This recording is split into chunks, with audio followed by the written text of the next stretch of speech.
नमस्कार, सत श्री अकाल, राम राम सा, खंबाणी, वड़क्कम, प्रणाम। आप सभी का ऑल्टरनेट मीडिया में फिर से स्वागत है। हमारे साथ जुड़े हुए हैं रमनीक सिंह मान पाजी।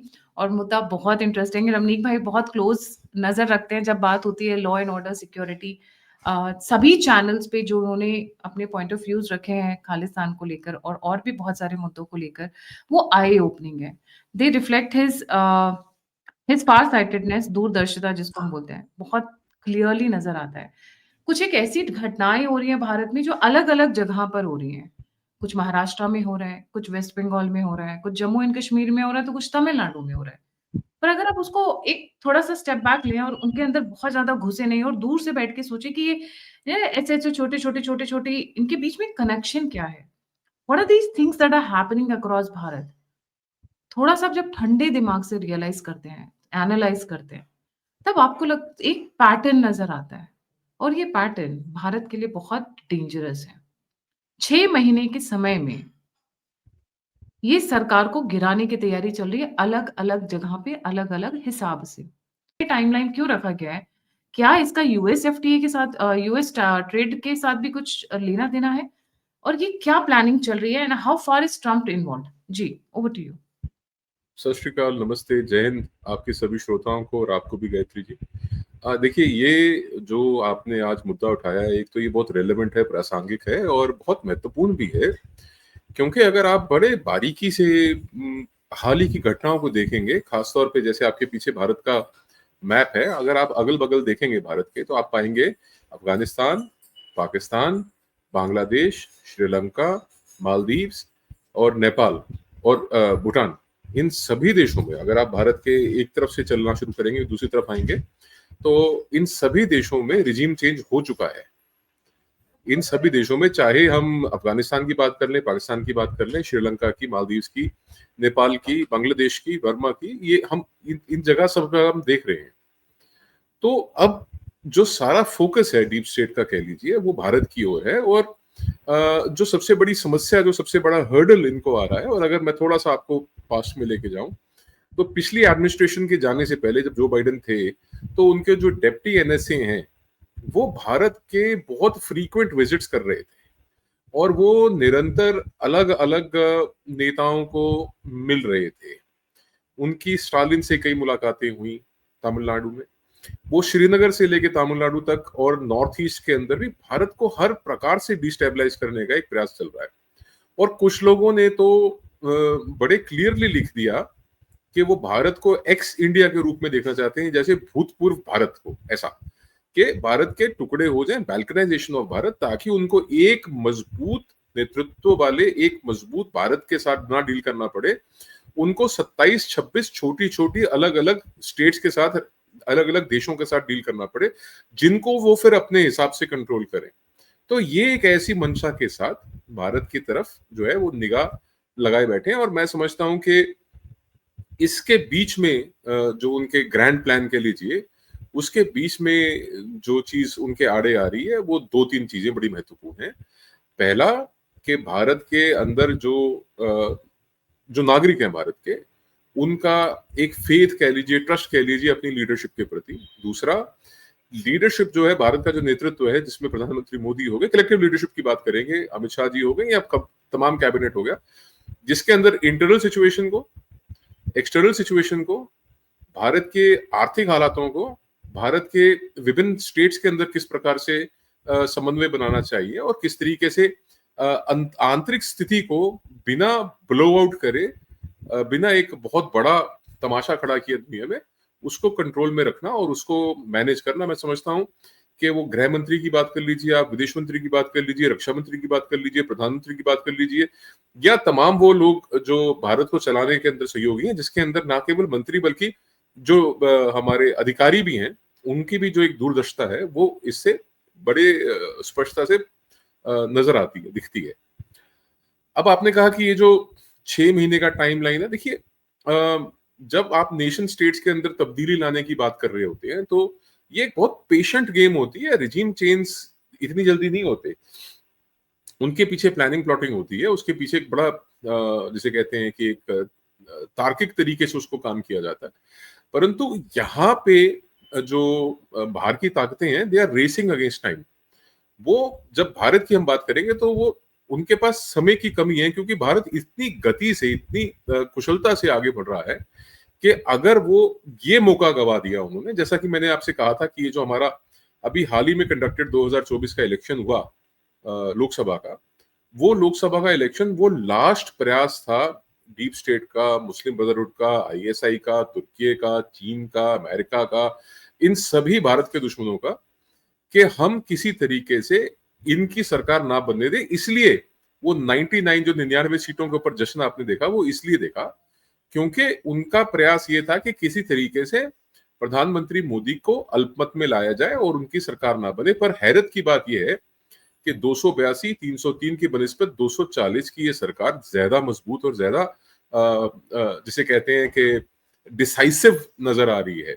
तो ये कुछ एक चीजें हैं जिसके अंदर आपने कहा कि ट्रंप, तो देखिए ट्रंप के एक समय पे भारत के साथ और मोदी जी के साथ बहुत अच्छे रिश्ते थे, चाहे वो हाउडी मोदी हो, चाहे वो नमस्ते ट्रंप हो, या एक जो बॉन होमी, एक जो बॉडी लैंग्वेज दोनों नेताओं की आपस में दिखती थी वो हो। परंतु जब एक बड़े पैमाने पे जब डीप स्टेट की बात आती है, और आपको जैसे पता होगा, आपका खैर क्योंकि एक पारिवारिक शो है, एक फैमिली चैनल है, इसलिए ज्यादा विस्तार में नहीं जाऊंगा, तो जो कुछ ऐसे डिटेल्स हैं ट्रंप की जो ना सिर्फ रशिया के पास हैं बट डीप स्टेट के पास भी हैं, और वो एप्स्टीन फाइल्स के अंदर एप्स्टीन जो डर्टी फाइल्स। डिटेल्स हैं, या जो डर्टी डिटेल्स हैं, वो कहीं ना कहीं इसके अंदर मैं समझता हूं कि उनका भी एक कंट्रीब्यूटिंग फैक्टर है। चाहे वो ट्रंप जो है वो रशिया से दब रहा है या वो डीप स्टेट से दब रहा है, और मेरे को लगता नहीं है कि वो कहीं बैलेंसिंग एक्ट को कर पा रहे। और कोशिश उनकी ये है कि भारत को किसी तरीके से कमजोर किया जाए, क्योंकि कोई भी नहीं चाहेगा कि उनका वर्चस्व, उनकी हेगेमनी, उनका आधिपत्य, उनकी जो साम्राज्य स्थापित हो रखा है उसको कोई चैलेंज करे। और अगर कोई उसको चैलेंज कर रहा है या करता हुआ दिख रहा है आने वाले समय में, क्योंकि जब आप डीप स्टेट की बात करेंगे तो इनका जो दर्शन होता है, इनका जो देखने का तरीका होता है, नजरिया होता है, वो बहुत आगे का होता है, 50-100 साल आगे की सोच के चलते हैं। पर मैं समझता हूँ कि अमेरिकी साम्राज्य जो है वो ढह चुका है, और उसके चरमराने की जो आवाजें हैं वो बहुत ऊंची और बहुत लाउड सुनाई दे रही हैं आपको। तो चाहे वो उनके आप कह लीजिए डिसग्रंटलमेंट है, या उनकी एक बिल्कुल ही डिसबैलेंस सी पॉलिसी है भारत के प्रति, तो वो अगर आप चीजों को मद्देनजर रखें तो आप उसको पाएंगे कि उनकी जो क्लियरली विजिबल है। गायत्री जी। जी। सर आपने बिल्कुल सही कहा। पाजी एक और बड़ा इंटरेस्टिंग मुद्दा आ रहा है। गायत्री जी सुन पा रहे हैं आप? जी, जी, I can hear you. Can you hear me sir? Can you hear me? Am I audible? के खिलाफ चल रही है एक साथ पैरेलली भारत के अलग-अलग हिस्सों में 6 से 7 तकरीबन। जिसमें धनकर वाला आपने देखा ही था। धनकर के बारे में आप कुछ बताना चाहेंगे? जो क्या हुआ, देखिए कैसे? मैं बड़ी एक ना बड़ी क्लैरिटी से मैं आपको बात बताऊं कि जब हम भारतीय जनता पार्टी की बात करते हैं तो आप भारतीय जनता पार्टी को राष्ट्रीय स्वयंसेवक संघ से अलग करके नहीं देख सकते, क्योंकि जो एक विचार परिवार के से संबंध रखते हैं। और धनखड़ जी ने जो किया है उससे पहले जिस तरीके से सतपाल मलिक जी ने किया, या उससे पहले या उनके तकरीबन साथ ही आप समझ लीजिए कि हरियाणा के अंदर चौधरी बीरेंद्र ने किया, तो दो तीन चीजें इसमें महत्वपूर्ण निकल के आई कि आप किसी और विचार परिवार से आए हुए व्यक्ति को कितना ही बड़ा पद दे दीजिए, कितनी ही बड़ी अवसर दे दीजिए, वो कहीं ना कहीं उसका अलीजियंस जो है, उसकी जो वफादारी है, वो आपके साथ संपूर्ण तरीके से नहीं आएगी। उससे दो नुकसान जो है, वो ऐसा नहीं है कि किसी और पार्टी से आए हुए व्यक्ति को अवसर नहीं मिलना चाहिए, अवसर मिलना चाहिए, पर वो कितने दिन तक रिलायबल रह सकते हैं, इसके ऊपर एक बहुत बड़ा प्रश्न चिन्ह जो है वो लग गया। दूसरा, जो जाट कम्युनिटी से भारतीय जनता पार्टी का नाता है, पंजाब में जट से कह लो, हरियाणा, राजस्थान, उत्तर प्रदेश पश्चिमी में, आप इन क्षेत्रों में कह लीजिए कि जो जाट कम्युनिटी है उनके साथ जैसा रहेगा, उसके ऊपर भी एक प्रश्न चिन्ह जो है इन तीन नेताओं ने लगा दिया। तो दो इसके अंदर चीजें हैं जो महत्वपूर्ण है देखने की। एक तो विचार परिवार से नहीं है, और दूसरा एक पर्टिकुलर कम्युनिटी जो है उसको इन्होंने, उसके लिए एक बहुत बड़ा खाई जो है वो उन्होंने पैदा कर दी। अब आपने कहा कि जी मोदी साहब के लिए जो चैलेंजेस क्रिएट किए जा रहे हैं, देखिए चैलेंजेस का क्या है कि जब भी आप सत्ता में रहेंगे, आप राजा रहेंगे, जब आप सत्तासीन रहेंगे, तो वो कहते हैं तख्त से तख्ते का जो सफर है वो बहुत दूर नहीं होता, और आपको बहुत अलर्ट और आपकी टीम को बहुत अलर्ट और बहुत अजाइल रहना पड़ता है हर वक्त, कि कहीं से कोई खतरा आ रहा है उसको भांपने के लिए आपकी तैयारी होनी चाहिए। चाहे वो मिशन 37 की बात हो, जिसके ऊपर सावियो और आपने बहुत विस्तार में चर्चा करी, और सावियो एक्चुअली उसके विसल ब्लोअर बने एक किस्म से। तो दूसरा जो धनखड़ साहब का है कि जिस तरीके से ये बातें निकल के आई हैं, देखिए इसका तथ्य क्या है तो मालूम चलेगा समय के साथ, कि कैसे उन्होंने चंद्रबाबू नायडू के साथ मिलके उन्होंने कोशिश की कि हम ये सरकार गिरा दें या हम किसी तरीके से इनको ढालें। तो मैंने जैसे आपको कहा कि ये जो भारत के इर्द गिर्द जितने भी छोटे बड़े देश हैं, इन सबके अंदर रिजीम चेंज हुआ, तो भारत एक स्वाभाविक टारगेट है। और मोदी जी क्योंकि भारत की एक जो डेवलप्ड भारत की 2047 की जो एक इमेज है या एक जो मास्टर प्लान है भारत का, जिसके ऊपर भारत एक्चुअली बहुत स्पीड से अग्रसर है, गतिशील है, उसको रोकने के लिए मोदी को रोकना बहुत जरूरी है, क्योंकि एक डिफाइनिंग मूवमेंट है भारत के इतिहास में।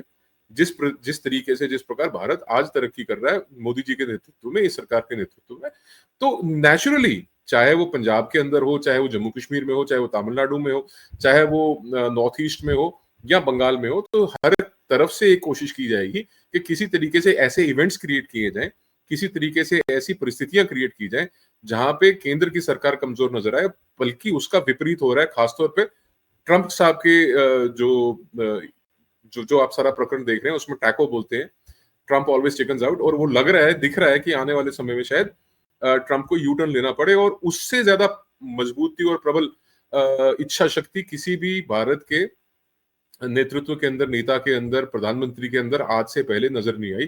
तो मैं समझता हूं कि जितनी कोशिश या जितना प्रयास किया जा रहा है मोदी साहब को डिस्टेबलाइज करने का, या तो कोई ऐश्वर्य इच्छा है या कोई उनके ऊपर परमात्मा का या आकाश का उनके ऊपर कोई बहुत बड़ा आशीर्वाद है कि उनके साथ जो उलझता है वो ध्वस्त होता है, और ये हमेशा विजयी बन के आगे आते हैं। इनके मेरे को लगता है कि कुछ तो ग्रह भी इनके ऐसे हैं मोदी जी के, और कुछ इनकी नीतियां भी ऐसी हैं कि बड़े शांति से, बहुत इत्मीनान से जो है वो ऑपरेट करते हैं, काम करते हैं।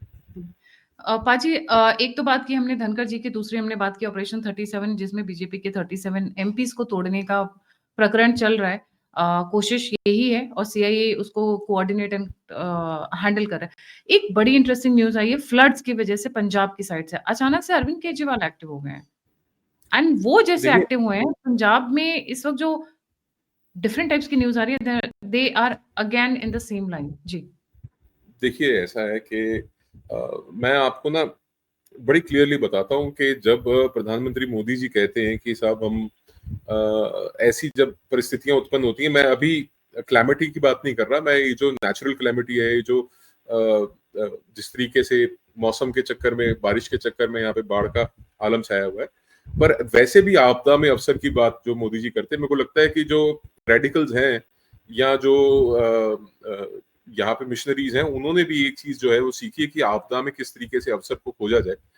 तो वही प्रयास किया जा रहा है, चाहे वो रेडिकल्स हों, चाहे वो मिशनरीज हों, चाहे वो राजनीतिक प्रतिद्वंदी हों, उन सबका यही प्रयास है कि ये जो आपदा है, ये जो प्राकृतिक आपदा है, इस आपदा के अंदर किस तरीके से हम एक केंद्र की सरकार के ऊपर, प्रधानमंत्री मोदी के ऊपर इसका इल्जाम डाल दिया जाए, जबकि ये सब जानते हैं कि ये प्राकृतिक आपदा है। जितना भारत की तरफ के पंजाब के अंदर देखिए, ये 1655, 1600 प्लस कह लीजिए गांवों के अंदर 2.25 लाख हेक्टेयर जमीन की जो फसलें हैं वो बर्बाद हुई हैं, और 3.5 लाख से अधिक जो लोग हैं इसके अंदर सीधे तौर पे प्रभावित हुए हैं।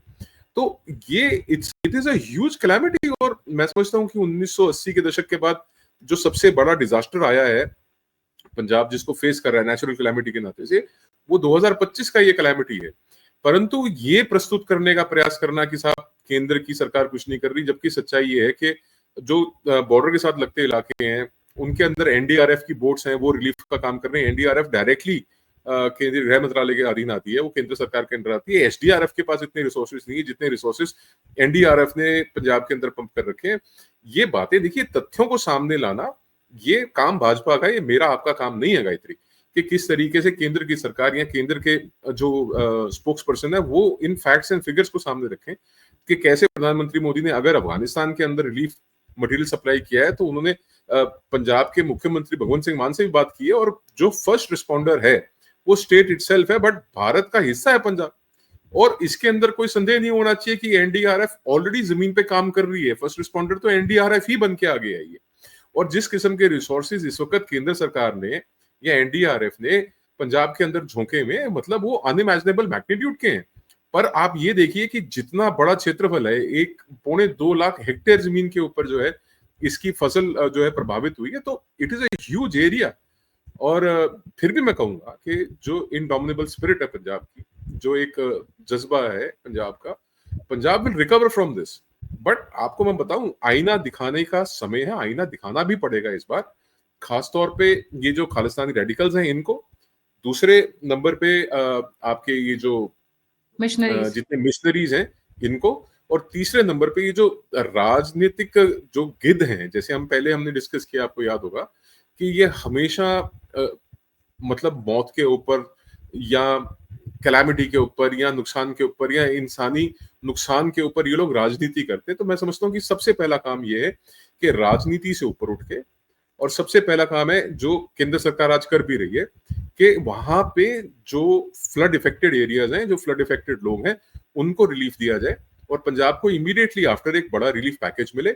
खास तौर पे गायत्री जी, जिस वक्त ये पानी रिसीड करेगा, ये अपने साथ बीमारियां लेके आएगा, बहुत बड़े चैलेंजेस लेके आएगा। उसके लिए पहले एक बड़ी तैयारी होनी चाहिए। मिनिस्ट्री ऑफ हेल्थ को वहां पे बहुत ज्यादा वॉलंटियर्स को लाके, जैसे आपको पता है कि जो डॉक्टर्स अपनी एमबीबीएस करते हैं उनका एक बॉन्ड होता है, तो वो बॉन्ड के अधीन जितने लोग हैं उनको एक बार के लिए पंजाब में पंप करना पड़ेगा, और हमारे को बहुत रिसोर्सेज लगाने पड़ेंगे, तब जाके कहीं जो है कि स्थिति काबू में आएगी। रीबिल्डिंग और दोबारा पैरों पे खड़ा होना तो एक मतलब फितरत है। पंजाब तो कई बार बर्बाद और कई बार तबाह हुआ और फिर खड़ा हुआ, तो मैं नहीं समझता कि उसके अंदर कोई स्पिरिट के अंदर कमी है। पर ये जरूर है कि इस बार जो ये मिशनरीज हैं, इनको जो बाहर से फंडिंग आती है, वो पैसा आता है, वो कन्वर्जन्स के ऊपर इफेक्ट होता है। पहली चीज उसको चेक करना चाहिए। दूसरी चीज, अगर कोई रिलीफ का काम कर रहा है और they are providing relief to people, वो ठीक है। अगर वो रिलीफ की आड़ में कन्वर्जन्स कर रहे हैं तो उसके ऊपर काम करना पड़ेगा। और आपको पता है, फोर्ड फाउंडेशन से पैसा लेना एक्सेप्ट किया है अरविंद केजरीवाल ने। फोर्ड फाउंडेशन सीआईए की फ्रंटल ऑर्गेनाइजेशन है, सबको पता है। तो ये किस प्रकार से बिके हुए हैं, ये किस प्रकार से विदेशी ताकतों के हाथों में अरविंद है या उनके साथ तमाम लोग हैं वो बिके हुए हैं, ये समय समय पे मैंने भी इस बात को एक्सपोज किया है। इस बात को कुमार विश्वास ने भी एक्सपोज किया है। इस बात को हम लोगों ने अपनी नजरों से देखा है कि भाई कैसे जो खालिस्तानी एलिमेंट्स हैं, या जो पंजाब के अंदर सेपरेटिस्ट एलिमेंट्स हैं, या पंजाब के बाहर भी कनाडा में, यूएस में जब जाते हैं, वहां से फंडिंग लेना, गुरपतवंत पन्नू ने बोला कि साहब हमने पैसे दिए इनको अपने एजेंडा को फॉरवर्ड करने के लिए, $16 मिलियन टू बी प्रिसाइज। तो ये सारी चीजें जो हैं, ये अब जो है मैं समझता हूँ कि बहुत मजबूती से और सख्ती से इनके साथ निपटना वो काम केंद्र सरकार का है, या भारतीय जनता पार्टी के प्रवक्ताओं का है, या सरकारी प्रवक्ताओं का। वो बताएं कि भी हमने क्या क्या काम किया, पर वो एक बार रिलीफ एफर्ट कंप्लीट होने के बाद। जी, अगला जहाँ पे सबसे बड़ा अभी चल रहा है और जो अभी विजिबली दिख रहा है, दैट इज द मराठा आंदोलन। दोबारा से शुरू कर दिया गया है। जी नहीं, वो तो अभी मेरे ख्याल है वो साइलेंट हो गया है। तो मनोज पाटिल हैं, मनोज जगराने पाटिल, इन्होंने अपना विड्रॉ कर लिया है आंदोलन। सरकार ने इनको आश्वासन दिया है कि जीआर लेके आएंगे, गवर्नमेंट रेजोल्यूशन लेके आएंगे, जिसके अंदर हैदराबाद और सतारा गजट जो है उसके अधीन मराठा कुणबी जो ये हैं, इनको रिजर्वेशन मिलेगा। तो अगेन जहां पे देखिए आप, जहां पे भी भाजपा को टारगेट किया जा सकता है, जहां पे भी सोसाइटल डिवाइड क्रिएट किया जा सकता है, जहां से समाज के अंदर, चाहे आप थोड़ा सा पीछे जाएं, अगर आप अप्रैल की घटना याद करें तो पहलगाम के अंदर किस तरीके से ये आइडेंटिफाई करके कि जो कलमा नहीं पढ़ सकता, जो लाइला नहीं पढ़ सकता, उसको, वो जाहिर सी बात है कि वो मोमिन नहीं है, मुसलमान नहीं है, तो उनको टारगेट किया गया। और उसको आइडेंटिफाई करने के लिए कई जगह तो निर्वस्त्र भी किया लोगों को, और वहां पे हत्याएं हुई। उसका तो उनका सीधा ये आइडिया था कि एक दफा ये चीज होगी, उसके बाद एक बैकलैश आएगा। एक बैकलैश के अंदर हो सकता है कि हिंदू मुस्लिम दंगे भी भारत के अंदर भड़के, पर वो सूझबूझ रही। चाहे वो, देखिए टारगेट तो ये था कि सबसे अधिक जो इस बात की शंका थी वो उत्तर प्रदेश में और बिहार में शंका थी कि भी यहाँ पे हो सकता है कुछ, वहां पे वो चीजों को कंट्रोल किया गया। ऐसा भारत के, मैं केवल ये नहीं कहता कि राजनीतिक नेतृत्व के अंदर या वहाँ के मुख्यमंत्री हैं या वहाँ के जो प्रशासनिक हैं अधिकारी उनका, बट एक मेजोरिटी भारत के नागरिकों के अंदर भी थी कि हम लोग एकत्र हुए, इकट्ठे हुए और उनको ये पता था कि ये दुश्मन की साजिश है हमारे खिलाफ। तो यही एक और चीज है जो हमारे अंदर की फॉल्ट लाइंस हैं, चाहे वो कास्ट पे। अब देखिए पीटर नवारो बोलते हैं कि जो रशिया का तेल है उससे ब्राह्मण जो है उनका उनका लाभ हो रहा है। उसके बाद राहुल गांधी निरंतर जो है वो जाति की बात करते हैं। वो बोलते हैं कि साहब मिस यूनिवर्स कितनी जाति, कौन सी जाति से बनी है। वो कहते हैं कि साहब प्रधानमंत्री मोदी के जितने भी स्टाफ हैं या जो कैबिनेट सेक्रेटेरिएट है उसके अंदर कितने लोग ओबीसी हैं, कितने लोग एससी हैं। तो भाई अगर ये स्थिति आ जाए कभी कि भाई या तो अलग पेजेंट हो, कोई अलग कंपटीशन हो, तो उसके अंदर या रिजर्वेशन ग्लोबली हो तो एक अलग विषय है। परंतु इस तरीके की बातें उठाना, भारत की सोसाइटी को डिवाइड करना, और यहां तक कि जो भारत को डिवाइड करने की बात करते हैं वो एक ही सांस में दो बातें करते हैं गायत्री। देखिए पहली बात वो कहते हैं कि हम चाहते हैं कि एक एक्स इंडिया हो जाए, एक भूतपूर्व भारत हो जाए जिसके बहुत सारे टुकड़े हो जाए, और हम चाहते हैं कि प्रधानमंत्री जो राहुल गांधी बने। अब राहुल गांधी यदि प्रधानमंत्री बनेंगे तो आप समझ सकते हैं कि उनका एजेंडा क्या है और किस प्रकार से वो मोदी जी को टारगेट कर रहे हैं। तो ये अगर आप मतलब you put the pieces together ना, तो आप पाएंगे कि it is a larger game plan. चाहे वो मराठा आरक्षण आंदोलन हो, चाहे वो पहलगाम की घटना हो, चाहे वो बंगाल के अंदर हिंदुओं को सप्रेस करने की बात हो, चाहे वो आपके बिहार के अंदर इस बात की चर्चा हो कि जो रिव्यू है वोटर्स का, एसआईआर है, उसको लेके बंगाल में ममता बनर्जी ने जिस तरीके से असेंबली में ऑपरेट किया, आपने देखा होगा। मार्शल्स आए अंदर, जो चीफ विप हैं भारतीय जनता पार्टी के शंकर सरकार, उनको उठा के ले गए, उनके साथ मारपिटाई की, वो हॉस्पिटल में एडमिट हुए। शुभेंदु अधिकारी हैं, उनको आपने देखा होगा किस तरीके से डील किया। अब उनका ये कहना कि बंगाल से बाहर रहने वाले बंगालियों को एक थर्ड ग्रेड या सेकंड ग्रेड सिटीजन के तरीके से ट्रीट किया जा रहा है, ये एक किस्म से लोगों के अंदर अपने देश के प्रति, अपने नेतृत्व के प्रति एक दुर्भावना लेके आने की बात है। और राहुल गांधी ने भी वही किया जिसमें उन्होंने इलेक्शन कमीशन के ऊपर आरोप लगाए। जैसा हमने बांग्लादेश में देखा, उसको रिपीट करने की कोशिश की गई कि इलेक्शन कमीशन फेयर नहीं है, आपकी ही प्रदेश में आपकी सरकार आती है। अब इनका चैलेंज क्या है कि बंगाल पश्चिम, ये जो बांग्लादेश है वो सिंगल लैंग्वेज स्पीकिंग कंट्री है, भारत में विभिन्न भाषाएं हैं। और चुनाव आयोग के ऊपर जिस व्यक्ति के, संजय के, इन्होंने रिपोर्ट्स के आधार पे आरोप लगाए थे, वो खुद चिकन आउट कर गए, वो खुद बैकआउट कर गए कि साहब मेरा जो आंकलन है, जो मेरा असेसमेंट था वो गलत था। तो जिस आधार के ऊपर, जिस नींव के ऊपर उन्होंने सारी इमारत खड़ी करी थी, इनके जमीन के नीचे से, इनके पैरों के नीचे से वो नींव निकल गई। तो अब जिस प्रकार की बातें फिर प्रधानमंत्री मोदी की माता जी के खिलाफ, जो इस दुनिया में नहीं है, स्वर्गवासी माता जी के खिलाफ जिस प्रकार की शब्दावली का प्रयोग किया गया, तो आप देखिए निरंतर एक फ्रस्ट्रेशन इन लोगों के अंदर जो ऑपोजिशन है। और मैं बार बार कहता हूँ गायत्री जी, ये चाहे राहुल गांधी हो, चाहे कांग्रेस की कोई और बड़े नेता हो, इन लोगों को सत्ता से बाहर रहने की आदत नहीं है। और ये सत्ता से बाहर रह चुके हैं 2 टर्म्स, तीसरी टर्म ये काट रहे हैं सत्ता से बाहर। और मैं आपको ईमानदारी से बता रहा हूँ कि अगर, वैसे तो 29 का चुनाव ये जीतेंगे नहीं, और ये 29 का चुनाव हारने के बाद ये सड़कों पे उतरेंगे, कपड़े फाड़ेंगे, ये रोएंगे, बिलकेंगे, इनके पास कोई चारा ही नहीं बचा।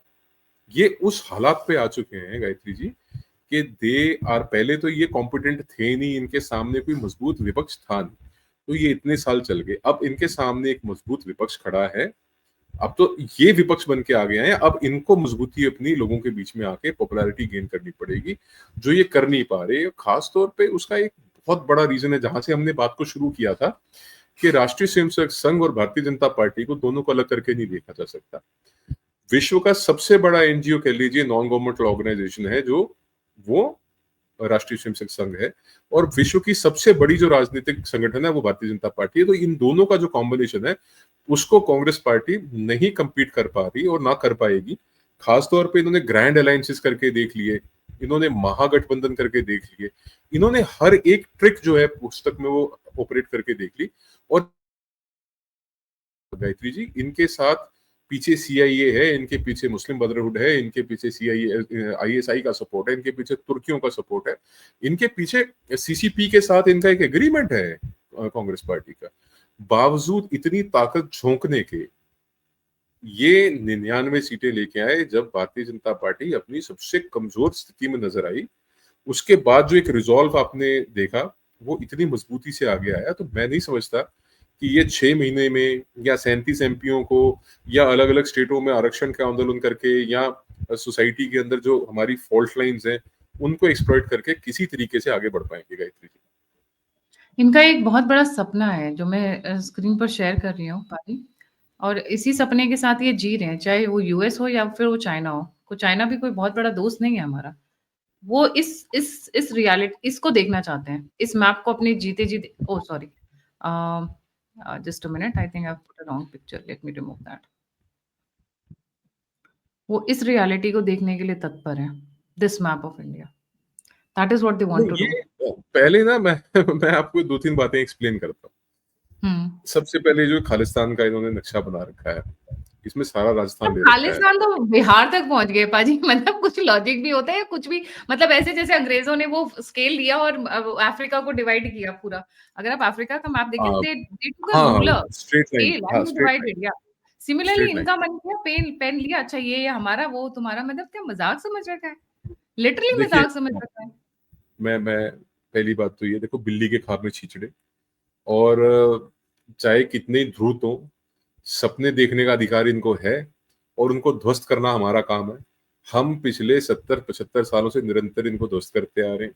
और अगर मैं और आपको पीछे ले जाऊं तो गजवा हिंद का जो फॉर्मूला है वो 1400 साल पुराना है, कल की बात तो है नहीं। और गजवा हिंद अगर कोई इनको समझाने वाला हो तो एक दफा होके जा चुका। और वो वक्त ऐसा था। अच्छा, भारत कभी भी पूर्णतः गुलाम नहीं रहा, हमेशा रेजिस्टेंस रही है भारत के अंदर। हमेशा कोई ना कोई एक इलाका भारत का या कोई ना कोई रेस ऐसी है, कोई ना कोई क्षेत्र ऐसा है जिसने हमेशा रेजिस्टेंस क्रिएट करके रखी। और हकीकत ये भी है कि जो कंट्रीब्यूशन आप कह लीजिए बंगाल का और पंजाब का भारत की स्वतंत्रता संग्राम में रहा, चाहे वो सुभाष चंद्र बोस साहब को इनकी तरफ से बाहर निकालना, चाहे यहाँ से सरदार पटेल साहब को पहला प्रधानमंत्री ना बनाना, तो कई सारे इनके प्लान्स जो हैं वो आज के नहीं निरंतर चले आ रहे हैं कि कैसे भारत को डिवाइड किया जाए, कैसे इनको डिवाइड रखा जाए। ये बांग्लादेश यानी कि जो ईस्ट और वेस्ट पाकिस्तान बने, ये भी उस प्लानिंग का एक हिस्सा ही था कि कैसे भारत को अलग रखा जाए। और जिस बात को बार बार बाबा साहब भीमराव अंबेडकर कहते हैं, जिनके संविधान को लेके चलते हैं, उन्होंने कहा था कि the partition of India is not complete without complete population transfer. तो जिन लोगों ने भारत को तोड़ने के लिए वोट किया उसमें से 80% लोग तो फिर भी भारत में रहे। तो अभी भी इनकी ये होप है, इनका ये इच्छा है इनकी कि हम उन 80% लोगों के जो आगे वंशज हैं वो प्रतिशत में परसेंटेज भारत की जो पॉपुलेशन की परसेंटेज है उसमें बढ़ के आगे आ गए हैं। तो उनके ऊपर हम फोकस करें, वो एक बड़ी फॉल्ट लाइन है, उसको कैपिटलाइज करें। इस बात को भूल गए कि 75 सालों में बहुत कुछ बदला है भारत में। और जो टू नेशन थ्योरी का पाकिस्तान का, जिसके आधार पे पाकिस्तान बना, वो तब भी प्रासंगिक नहीं था, आज भी नहीं है। तब हमारा जो राजशाही थी वो इंग्लैंड की महारानी के अधीन थी। उन्होंने 1920 का इंडिपेंडेंस ऑफ इंडिया एक्ट जो लगाया, उसके बाद भारत आजाद हुआ। उन सब चीजों को इन्होंने, गवर्नमेंट ऑफ इंडिया एक्ट लगाया, उसके बाद जब इन्होंने इंडिपेंडेंस ऑफ इंडिया एक्ट लेके आए, उसके बाद इन्होंने भारत को आजाद किया। तो उस वक्त हमारे हाथ में वो था नहीं, आज हमारे हाथ में है। अगर आप एक चीज और बड़े गौर से देखेंगे तो गायत्री जी, भारत की आजादी से लेके आज तक, सिवाय वो समय जिस वक्त नेहरू ने कुछ हिस्सा जो है भारत का वो चीन के हाथ जाने दिया, अक्साई चीन के हाथ जाने दिया, आप ये भी देख लेना, उसके अलावा भारत ने हमेशा अपना साइज बढ़ाया। भारत हालांकि विस्तारवादी सोच का नहीं है भारत, पर भारत में सिक्किम शामिल हुआ, भारत ने गोवा को एनेक्स किया। तो भारत का जो साइज है वो बड़ा है, घटा नहीं है। और इसके अंदर एक महत्वपूर्ण बात बता दूं, जब तक अंग्रेज अफसर थे उस वक्त तक पाकिस्तान के जो भी ऑपरेशंस हुए उसमें उन्होंने कामयाबी प्राप्त करी, क्योंकि उस वक्त यहाँ पे भी अंग्रेज अफसर थे और पाकिस्तान में भी अंग्रेज अफसर थे। उसके बाद से जब से भारतीय सेना के अधिकारियों ने भारतीय सेना को संभाला है, 1 इंच लैंड जो है हमने पाकिस्तान को सीड नहीं करी आज तक, not even 1 inch of land. चाहे फिर वो हम सियाचिन की बात कर लें, चाहे हम एनेक्सेशन ऑफ टिबेट की बात कर लें, चाहे हम बात कर लें गोवा की, तो ये सारी चीजें जो हैं ये ऑन रिकॉर्ड हैं। और बाकी ये आपने नक्शा दिखाया, ख्वाब देखने दीजिए, इनके ख्वाब निरंतर कई सैकड़ों नहीं, सहस्त्र वर्षों से ध्वस्त होते आ रहे हैं, आगे भी होंगे। और जो परम वैभव है भारत का, जो जैसी हमारी एक समय पे बाउंड्रीज होती थी, मैंने एक बार आपसे शायद बात नहीं करी, स्वर्ण भूमि का जो कॉन्सेप्ट है, भारत जो है इट यूज्ड टू बी ए स्वर्ण भूमि, सोने की चिड़िया तो बाद में बोला लोगों ने, ये स्वर्ण भूमि, इसका बहुत एक वास्ट एरिया है, और हम आज भी कल्चरली उन एरियाज को डोमिनेट करते हैं। तो मैं समझता हूँ कि जिस तरीके से चाइना विस्तारवादी सोच में जाता है कि साहब हम एरिया को एक्वायर करेंगे, हम कल्चरली कह लीजिए, या हम एक सभ्यतारक राष्ट्र हैं, तो हम कल्चरली डोमिनेट करते हैं।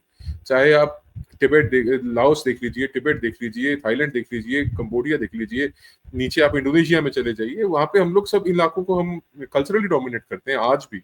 वो रूट्स भारतीय हैं, उनकी मानते हैं।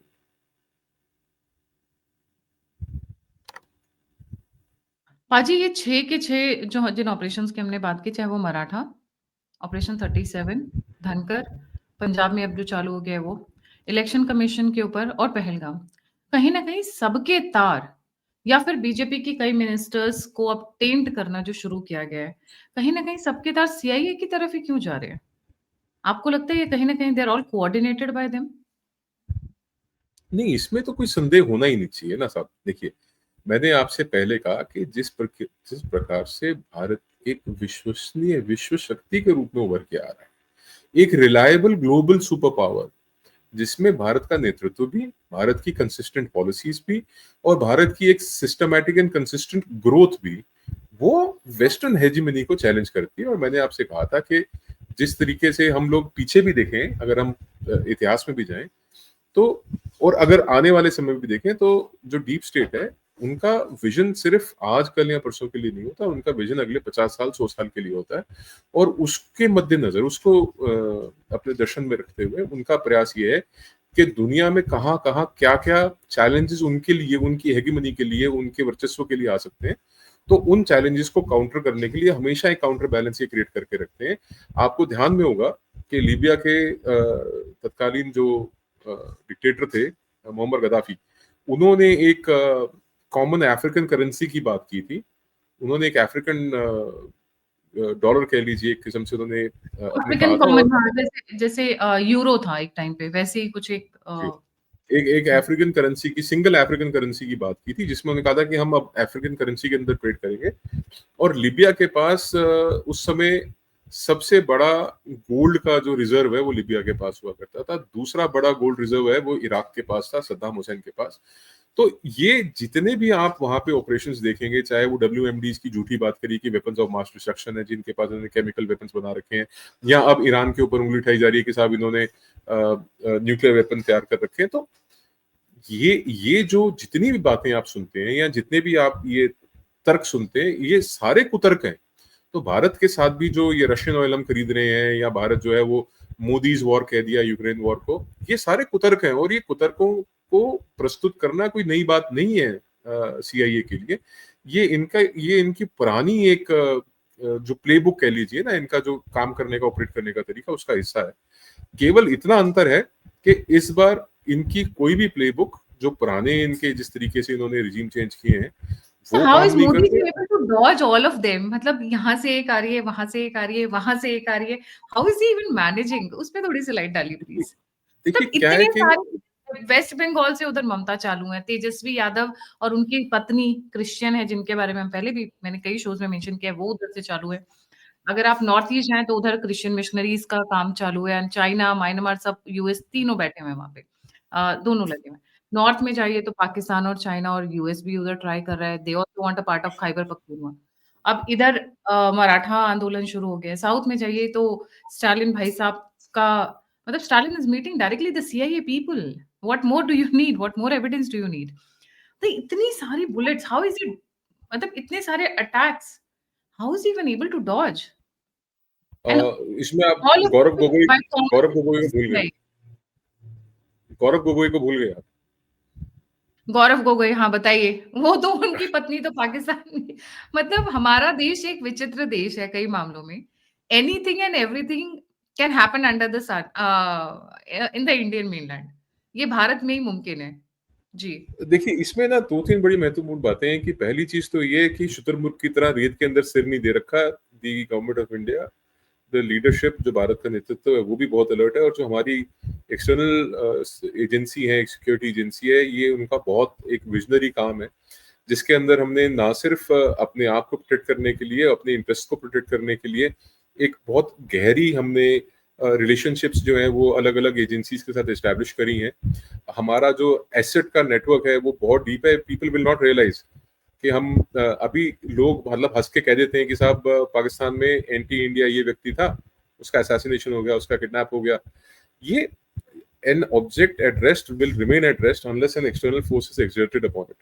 जब तक बाहर से उसके ऊपर कुछ किया नहीं जाएगा तब तक वो ऐसे ही रहेगा, चाहे वो IC-814 का जो हाईजैकर था उसका असैसिनेशन हो, चाहे ये महादेव के उसमें तहत पहलगाम के आतंकियों को मारने की बात हो। अगर पाकिस्तान के अंदर कोई भी जीवित बैठा हुआ है तो वो सिर्फ इसलिए जीवित बैठा हुआ है क्योंकि अभी हम उसको ठोकना या मारना नहीं चाहते। That is why they are alive. तो दूसरी बात ये आपने कहा कि डॉजिंग द बुलेट्स, देखो इंफॉर्मेशन जब आपके पास समय से पहले आ जाती है तो आप उसको मैनेज भी कर लेते हैं, हैंडल भी कर लेते हैं। पर मैं फिर भी कहूंगा जो सबसे बड़ी मजबूती भारत के नेतृत्व की, प्रधानमंत्री मोदी की या आज के समय की भारत की सरकार की है, वो 140 करोड़ भारतवासी हैं। सबसे बड़ी मजबूती जो है वो वहीं से ड्रॉ करते हैं प्रधानमंत्री मोदी, और जहां भी जाते हैं, जिस भी वर्ल्ड स्टेज के ऊपर जाते हैं, वो ये नहीं कहते कि साहब मोदी आया है या ट्रंप आया है, या मैं अपने आप को जिस प्रकार से अन्य नेता अपने आप को, अपनी छवि को रिफ्लेक्ट करने की कोशिश करते हैं, वो हमेशा कहते हैं कि 140 करोड़ भारतवासियों की तरफ से मैं आपको नमन करता हूं, या 140 करोड़ भारतवासियों की तरफ से मैं आपका धन्यवाद करता हूं। और उसके लिए जिस प्रकार से एफर्ट्स किए गए, चाहे वो जनधन के अकाउंट्स हों, चाहे वो आपके शौचालय का काम हो, चाहे लोगों को मेन स्ट्रीम में लाना हो, चाहे डिजिटल पेमेंट गेटवेज की बात हो, चाहे वो 100% इलेक्ट्रिफिकेशन ऑफ विलेजेस हो, चाहे पाइप ड्रिंकिंग वाटर की बात हो, जब आप सिटीजन सेंट्रिक पॉलिसी, जब आप नागरिक केंद्र में रख के, केंद्र बिंदु में जब आप नागरिकों को रख के कोई पॉलिसी बनाते हैं, उसका लाभ जब नागरिकों को मिलता है, आप ध्यान करना कि 2014 से पहले भारत के अंदर 1 या 2 यूनिकॉर्न होते थे, आज 120 के लगभग यूनिकॉर्न्स हैं। यूनिकॉर्न्स की परिभाषा ये होती है कि जो $1 बिलियन वर्थ का बिजनेस खड़ा कर ले अपने दम पे। तो दुनिया में सबसे बड़ा नंबर चाइना के पास है, 300 कुछ है उनके, और भारत अभी शुरू हुआ है अपनी गति में आने के लिए। तो मैं समझता हूँ कि जो नागरिकों को केंद्र बिंदु में रख के जिस प्रकार से योजनाएं बनाई गई, उनको कार्यान्वित किया गया, जो करप्शन का एक नंगा नाच भारत के अंदर, भ्रष्टाचार का नंगा नाच होता था, उसके ऊपर एक अंकुश लगाया गया। तो इस वक्त CIA के प्लेबुक के अंदर करप्शन को प्ले करना या लोगों के अंदर एक डिसग्रंटलमेंट, अपनी सरकार के खिलाफ एक डिस्गस्ट पैदा करना बड़ा मुश्किल हो रहा है। तो डॉजिंग द बुलेट नहीं है, ये बहुत प्लान्ड है, ये खुली आंखों से और बहुत जिसे कहते हैं कि मैच्योरिटी के साथ, मैच्योरिटी के साथ, फूक के भी नहीं, खुले में चल रहे हैं, पर बहुत मैच्योरिटी के साथ चल रहे हैं, खुले में चल रहे हैं। ये फूक फूक के नहीं, मैं मानता इस बात को। जिस आप देखिए 240 जिस पार्टी के पास MP हो और अल्पमत की सरकार चला रहे हो, आपको लगता है फूक फूक के कदम चले जा रहे हैं? ये तो बहुत बोल्डली और बहुत मैच्योरिटी के साथ, एक बहुत मैं नहीं समझता कि ऐसी आपको, इट्स हिस्ट्री इन मेकिंग। सच्चाई की बात तो ये है कि हर तरफ से जिस तरीके से अटैक आ रहे हैं और हर एक अटैक को काउंटर किया जा रहा है, और यहाँ तक कि जिसके ऊपर खुद विश्वास करके उनको आपने उपराष्ट्रपति बनाया, वो इस प्रयास में थे कि ये बताइए कि प्रधानमंत्री कब आएंगे, प्रधानमंत्री कब बोलेंगे। प्रधानमंत्री जो जिस पार्टी ने आपको राज्यसभा में लेके गए, आपको वहां पे आपको वाइस चेयरमैन बनाया, आप वहां पे वाइस प्रेसिडेंट ऑफ इंडिया है, chairman Rajya Sabha, sorry chairman Rajya Sabha है, वाइस प्रेसिडेंट ऑफ इंडिया, आप उसके खिलाफ ही जिस तरीके से साजिश कर रहे हैं, और वो सारा प्लेबुक आपने देखा हो कि with in a few hours वहां पे रेजिग्नेशन भी आ गया, और किस तरीके से वो सिचुएशन को डिफ्यूज भी कर दिया, और आज तक एक मतलब आपको सिसकी भी नहीं सुनाई दी होगी। तो ये बड़े मेच्योरिटी के साथ और बड़े कॉन्फिडेंस के साथ चलने वाला है, मतलब एक रिफ्लेक्शन है। बिल्कुल सही। No, definitely they are taking bold moves. जिस जिस हिसाब से वो चल रहे हैं, पीयूष गोयल जी के स्टेटमेंट्स देख लीजिए। हमें पता है यूएस टैरिफ जिस जो उन्होंने लगाए हैं, that is another attack also. वो अटैक से कम वी आर नहीं। Under attack. वी अभी आर हर एक अटैक ऐसा नहीं है कि आपके ऊपर से मिसाइलें गुजरेंगी, ये भी अटैक है, we are under attack, economic attack है हमारी इकोनॉमी। देखिए उन्होंने कहा कि we will crush India, White House में ट्रंप के एडवाइजर ने बोला वी विल क्रश इंडिया। तो जब किसी ने यही कह दिया कि वी विल क्रश इंडिया, तो हम तो we are under attack already, और हम उसको इतने अच्छे से काउंटर कर रहे हैं, और ये दिख रहा है कि taco will come into effect, Trump will chicken out again, वो यू टर्न दिख रहा आने वाला है। एनी तो टाइम अराउंड द कॉर्नर। हाँ no, the leadership is very smart, और मैं समझता बट हूँ कि एक कुछ चीज, I think we should thank Trump for doing all this, you know why. Bihar election तो छोटी सी बात है, जो अभी जिसमें हो सकता है सबसे पहला इम्पैक्ट दिखेगा। The beautiful impact that happened is it united the entire country, left, right, center, everybody was, how dare he do that। ठीक है, हमारी मर्जी है, हम अपने यहाँ पे एंट्री दें या ना दें, that is totally our choice, you can't force it on us. और इसके साथ साथ जो एक आपने देखी ना वर्ल्ड, एक तो इंटरनल जो हुआ, और तो वर्ल्ड ओवर जो सपोर्ट मिला है भारत को कि भैया ये तो सबसे हमारा पार्टनर है, हमारा एलाई है, अब माय बेस्ट फ्रेंड मोदी। देखिए विश्व के कई ऐसे नेता हैं, देखिए पुतिन ने तो बड़े क्लियरली कहा है कि आप चाइना और इंडिया को आर्म ट्विस्ट नहीं कर सकते, ये सिविलाइजेशनल कंट्रीज हैं, इनके साथ आपको तमीज से पेश आना चाहिए। वो तो देखिए मौके का फायदा जितने भी एंटी यूएस कंट्रीज हैं वो इकट्ठे हो गए हैं, और वो भारत को देख रहे हैं कि भारत किस तरह इसको ऑपरेट करेगा। जापान ने अपना ट्रेड डेलीगेशन यूएस भेजना था नेगोशिएशंस के लिए, प्रधानमंत्री मोदी की विजिट को देखते हुए उन्होंने कैंसिल कर दिया, वो नेगोशिएशंस भारत के साथ की। चाइना, रशिया, यूरोप, हमारा एफटीए साइन हो चुका है यूके के साथ, हमारा एफटीए पाइपलाइन में है यूरोप के साथ। एक अमेरिकन मार्केट हमारे लिए बंद होगी तो हमारे लिए दुनिया की और बड़ी बाजार खुले हैं। और मैं आपको एक बात और बता दूं, ये जो कहते हैं कि साहब हमारा ट्रेड डेफिसिट है यूएस के साथ, ये टेक्नोलॉजी सेक्टर को नहीं ले रहे अभी। टेक्नोलॉजी सेक्टर को अगर यूएस लेगा तो they have a trade surplus of at least $7 to $8 billion, $7 से $8 बिलियन का ट्रेड सरप्लस है उनका। अगर हम 197 पे हैं तो 192 पे हैं हम, तो 197 पे वो हैं। तो देर इज ह्यूज, देखिए वो कहीं कहीं से जो उनको सूट करता है वो सिर्फ उतना नैरेटिव पिक करके उसके ऊपर वो बिल्ड करने का प्रयास कर रहे हैं। सच्चाई ये है कि US will be greatly harmed if they continue with this nonsense. और जैसे उनके अपील्स कोर्ट ने भी खारिज कर दिया है टैरिफ्स को, और सुप्रीम कोर्ट के अंदर वो कह रहे हैं कि नवंबर से पहले पहले आप इसको डिसाइड कर लो। और बड़े स्मार्टली आप देखेंगे तो पीयूष गोयल जी ने भी कहा है कि नवंबर के आसपास हमारा ट्रेड डील यूएस के साथ सेटल हो सकता है, तो उसी समय में यूएस सुप्रीम कोर्ट का भी ऑर्डर आना है। तो it is very interesting to see how things are moving in the world. और भारत जिस तरीके से मजबूती से उभर के आया है, उनका प्रयास ये कि अल्पमत की सरकार चला रहे किसी तरीके से ढा दें, वो होने नहीं वाला।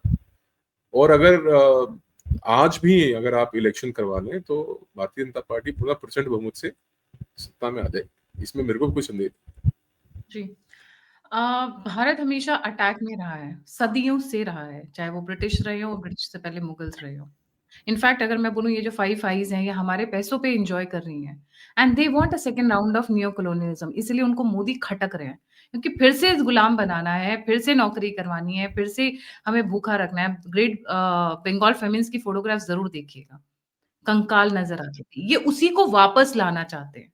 बेसिकली पर्पस ये है, इसीलिए मोदी को हटाना चाहते हैं। अब वो चाहे पहलगाम हो, चाहे ऑपरेशन 37 हो, चाहे धनखड़ जी जैसे लोग हो, मराठा आंदोलन हो, केजरीवाल को एक्टिवेट करना हो, या फिर सीआईए को पंजाब में लाना हो, मणिपुर में लाना हो, वेस्ट बंगाल में ममता बनर्जी को एसआईआर के अगेंस्ट खड़ा करना हो, इंस्टीट्यूशंस को गिराना हो। They are like hell bent on bringing down Modi ji. नहीं, मैं इसमें एक चीज ऐड करूंगा। बंगाल फेमिन की आपने बात करी, बंगाल फेमिन वो तब हुआ जिस वक्त हम लोग बहुत कमजोर थे, और ब्रिटिश जो है वो सारा यहाँ से उठा के रसद राशन जो है दे वर वो फ्यूलिंग करना देयर तो वही सेकेंड। चाहते हैं सर, मैं वो करना अपने वो चाहते हैं, नहीं, मेरा नहीं, मतलब वो ये है। करना कुछ और चाहते हैं, वो डायरेक्ट एक्शन डे रिपीट करना चाहते हैं।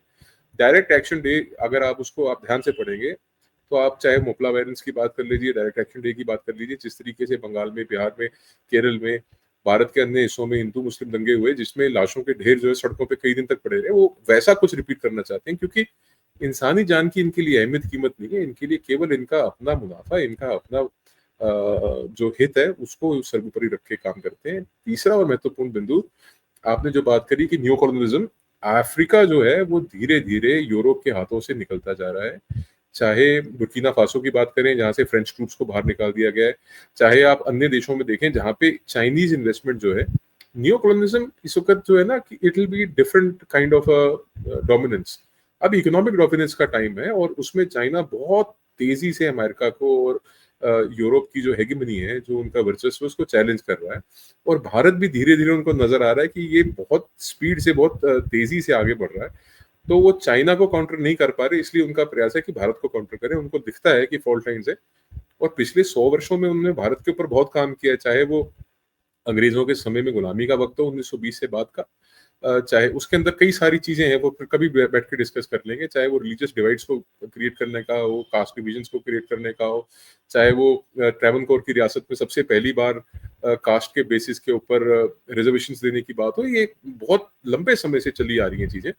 और पिछले 70-75 साल से पहले केजीपी ने भी बहुत प्रयास किया भारत के अंदर। पहले तो ये माना जाता था कि भारत की जो सरकार है वो केजीपी के अधीन ही है, और उसके बाद सीआईए ने बहुत वर्षों तक भारत को डोमिनेट करके रखा। आप ये भी जानती होंगी कि भारत के पूर्व प्रधानमंत्री, हमने गोगोई की बात करी कि उनकी जो पत्नी है वो विदेशी महिला है, और वो पहले हनी ट्रैप नहीं, उनसे पहले भी एक व्यक्ति हनी ट्रैप हो चुके हैं जो भारत के प्रधानमंत्री रह चुके हैं। और करीब करीब विदेशी महिला जो है भारत की प्रधानमंत्री भी बन गई थी, यदि उस वक्त अब्दुल कलाम साहब ना अड़े होते तो। ऐसी कई सारी चीजें हैं जिनको अगर आप प्ले बुक में देखेंगे, प्रयास बहुत हुए, पर भारत का जो, मैं समझता हूँ कि महादेव का आशीर्वाद है, या मतलब महादेव का शायद आशीर्वाद ऋषि है। मुनियों की तपस्या है, मैं ये बोलूंगी कि कुछ अभी तो था जो बचे अभी हुए तो हैं। अभी तो हाँ, कुछ तो बात होगी जो क्या कहते हैं, हस्ती मिटती नहीं हमारी है। जी, तो ये है बात। Thank you so much paaji for joining. जाने से पहले व्यूअर्स से रिक्वेस्ट है, please don't forget to like, subscribe and share the alternate media. अगर आप मुझसे कनेक्ट करना चाहते हैं तो सभी लिंक्स डिस्क्रिप्शन बॉक्स में है, और अगर आप कंट्रीब्यूट करना चाहते हैं, सपोर्ट करना चाहते हैं, तो नंबर और यूपीआई दोनों स्क्रीन के ऊपर है। इसी के साथ जय हिंद, जय श्री राम, सत श्री अकाल पाजी। सत श्री अकाल, नमस्ते, जय हिंद। जय हिंद।